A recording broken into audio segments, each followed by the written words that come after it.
आ गई, काली चिड़िया आ गई। इसकी शक्ल तो इसकी माँ से भी नहीं मिलती, पता नहीं कहाँ की चिड़िया। कुछ समय बाद रानो चिड़िया की बच्ची कालू चिड़िया जंगल से घर की तरफ आती है। अरे पता नहीं सुबह सुबह किसका मुंह देख लिया, आखिर तू मेरे सामने क्यों आ गई काली चिड़िया? मुझे तो तुमसे बहुत नफरत है। आंटी अगर मैं काली हूँ तो इसमें मेरा क्या कसूर है? भगवान ने मुझे जिस तरह बनाया उस तरह हूँ मैं अपने से तो बनी नहीं हूँ। अरे लेकिन हमें तो काला रंग बिल्कुल भी नहीं पसंद है, हम बिल्कुल भी नफरत करते हैं तुमसे। तुम मेरे सामने जरा सा भी मत रहो। बेचारी कालो चिड़िया गुस्से में अपने घर की तरफ जा ही रही होती है कि अरे कबूतर, वो कालो चिड़िया ने तो मेरे गुलाब जामुन खा लिए, मुझे बहुत घिन आई, बहुत बुरी है वो। मुझे भी बहुत घिन आती है उस चिड़िया से, पता नहीं आखिर उसका इतना खतरनाक कलर कैसे हो गया। उसकी माँ तो बहुत गोरी है। क्या कहा तुम लोगों ने? मैं तुम्हारे गुलाब जामुन खा ली? मैं तो जब खाई हूँ जब तुमने अपने हाथों से मेरे हाथ में दिए हैं, बाकी मुझे कोई शौक नहीं था। रही कलर की बात तो मैं आज के बाद तुम्हारे पास नहीं आऊँगी। हाँ, बिल्कुल भी मत आना। हम जैसे लोगों के पास तुम्हारे जैसे काले लोगों की कोई जगह नहीं है, कोई भी जगह नहीं है। बेचारी कालो चिड़िया अपने मम्मी के पास चली जाती है। मम्मा, मुझे जंगल के सारे पक्षी मेरे से बहुत नफरत करते हैं। वो लोग मेरे कालेपन का बहुत मजाक उड़ाते हैं। लेकिन बेटा, उनका तो काम ही मजाक उड़ाना, तुम्हें तो अपने काम से मतलब है। उनको जाने दो, वो लोग बहुत खराब हैं। लेकिन मम्मा, मेरे को किसी पक्षी के साथ रहने का हक नहीं है क्या? बताइए ना आप भी, मेरा भी सबके साथ रहने का मन करता है। गुड़िया बेटी, तुम्हें तो मन करता है, लेकिन वो लोग इतने खराब हैं, उनकी सोच इतनी खराब है, तुम किसी के पास मत जाना। धीरे धीरे करके समय बीत जाता है। कुछ दिन बाद एक फोटोग्राफर आता है और गोरी कौड़ी अपना फोटो खिंचवा ही रही होती है। फोटोग्राफर जी, मेरा एक अच्छे से इस घर के साथ फोटो लो। मैं अपने घर के बेड के सामने दीवार में यह फोटो लगवाऊंगी बहुत अच्छे से। देखो, मेरा भी फोटो ले दो फोटोग्राफर जी, मैं मिट्ठू तोता लिखवा कर अपने घर में लगवाऊंगा, बहुत अच्छा फोटो लगेगा मेरा। कुछ समय बाद रानो चिड़िया और उसकी कालो बेटी दोनों लोग भी आते हैं वहाँ। चलो सब लोग मिलकर फोटो खिंचाते हैं। अगर मिलकर फोटो खिंचाएंगे तो बहुत अच्छा रहेगा, इसलिए हम चाहते हैं कि सब लोग ग्रुप में फोटो लें। तुम बिल्कुल सही कह रही हो गौरैया बहन, बहुत अच्छे फोटो आएंगे अगर हम साथ में खिंचवाते हैं तो। चलो अब हम साथ में फोटो मिलकर खिंचवाते हैं। सभी लोग एक साथ खड़े होकर स्माइल करेंगे तभी अच्छी फोटो आएगी। सभी लोग फोटो खिंचवाने के लिए रेडी रहते हैं और फोटो खींच लेते हैं। अभी फोटो अच्छा नहीं आ रहा है, पता नहीं क्यों, मुझे देखना पड़ेगा आखिर फोटो अच्छे क्यों नहीं आ रहे हैं, मुझे चेक करना पड़ेगा। मुझे तो मुझे पता है काहे फोटो अच्छा नहीं आ रहा है। ये जो हमारे बगल में मनहूस चिड़िया खड़ी है, इसकी वजह से ही तो फोटो नहीं आ रही है हमारी।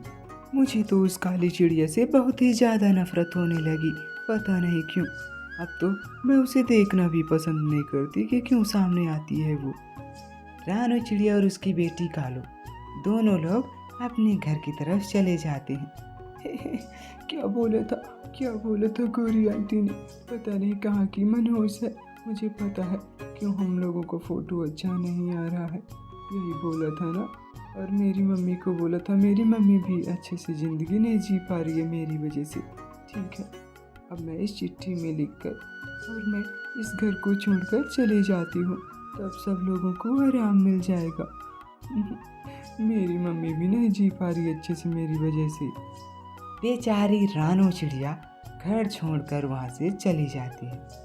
मेरी प्यारी मम्मा, मैं इस चिट्ठी में इसलिए ऐसा लिखी हूँ क्योंकि आपको भी बहुत बेइज्जती हुई मेरी वजह से, इसलिए मैं घर छोड़कर बहुत दूर चली जा रही हूँ। अब आप लोग अच्छे से रहना। मेरी गुड़िया बेटी, तुम ऐसा क्यों की? उन लोगों का ऐसा फालतू कहना काम था, लेकिन तुम्हें ऐसा नहीं करना चाहिए था। तुम मेरी गुड़िया बेटी हो, तुम मेरी गुड़िया बेटी हो। मैं ज़रूर तुम्हें ढूंढने आ रही हूँ। बेचारी रानू चिड़िया अपने बेटी को ढूंढने निकल जाती है। सुना है तुम्हारी मनहूस बेटी घर से निकल गई है। बहुत अच्छा हुआ, यह खबर तो मैं पूरे जंगल में जाकर बताऊंगी। अब तो मिल गई होगी तुझे शांति कालूटी। कभी कहीं की मेरी बेटी चली गई और तुझे बहुत ज़्यादा खुशी हो रही है। एक दिन तेरे साथ भी ऐसा होगा। अरे मेरे साथ क्या होगा? मेरे बच्चे तो हमेशा ही काले होंगे, क्योंकि हम लोग प्रकृति से ही काले हैं। लेकिन तेरी बेटी प्रकृति से काली नहीं थी। बेचारी रानो चिड़िया ढूंढते ढूंढते शाम हो जाती है, तो फिर से दोबारा घर चली जाती है। पता नहीं कहाँ होगी मेरी बेटी। मैं कहाँ ढूंढूं? मुझे कुछ समझ में नहीं आता। मैं कहाँ ढूंढूं अपनी बेटी को? अरे देखो मेरी पत्नी, ये चिड़िया को खा लो। ताजी ताजी चिड़िया है, खा लो। बहुत मजा आएगा इस चिड़िया को खाने में। जल्दी करो। मुझे तो नहीं खाना। इसका तो रंग ही काला है। मैं ऐसी चिड़िया को नहीं खा सकती जिसका रंग रूप पूरा काला हो। मैं नहीं खा सकती। मैं क्या करूं? मुझे तो इन गिद्धों ने भी नहीं खाया। अब मैं क्या करूं? कहाँ जाऊं? मुझे कुछ समझ में नहीं आता। मैं कुएं में कूद जाती हूँ। रुको, मैं तो भूतनी परी हूँ। मैं तुम्हें एक जादुई पेंसिल देती हूँ।